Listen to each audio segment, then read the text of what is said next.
ఒకరోజు ఏం జరిగిందంటే నా కూతుర్ని ఉదయాన్నే లేపాను స్కూల్కి వెళ్ళాలని చెప్పి వాష్రూమ్ తీసుకెళ్ళి పద ట్వింకిల్ బ్రష్ చేయని అడిగాను.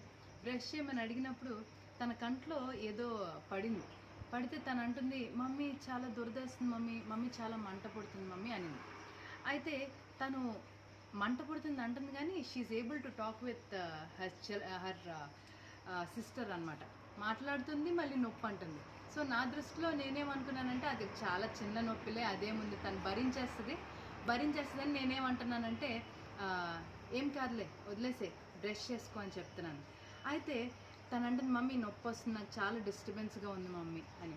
ఆయన నేనేమంటున్నాను, ఇది చిన్న నొప్పే, ఎందుకంత చేస్తావు, నువ్వు బ్రష్ చేయ అన్నాను.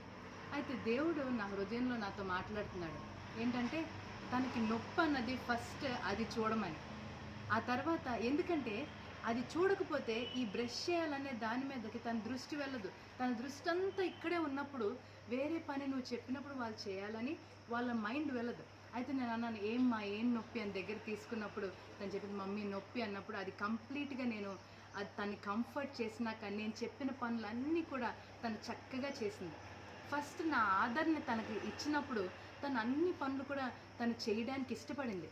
కానీ నువ్వు తన నొప్పిని తన బాధని పక్కకి తోసేసి నువ్వు చేయమని చెప్పింది తను చేయాలని ఆశపడినప్పుడు వాళ్ళు నువ్వు ఏది చెప్పినా కూడా వారు చేయలేరు. ఎందుకంటే లోపల నొప్పి, బాధ, డిస్కంఫర్ట్ అనేది ఉంది కాబట్టి. సో పిల్లల ఫీలింగ్స్ని తెలుసుకొని మనం నడుచుకొని వెళ్దాం. పరిశుద్ధాత్మని శక్తిని అడుగుదాం, ఆయన జ్ఞానాన్ని అడుగుదాం పిల్లలతో నడుచుకునేటప్పుడు ఎలా వెళ్ళాలని. మీకు తెలుసా మన దేవుడు కూడా అలాగే ఆలోచిస్తాడని.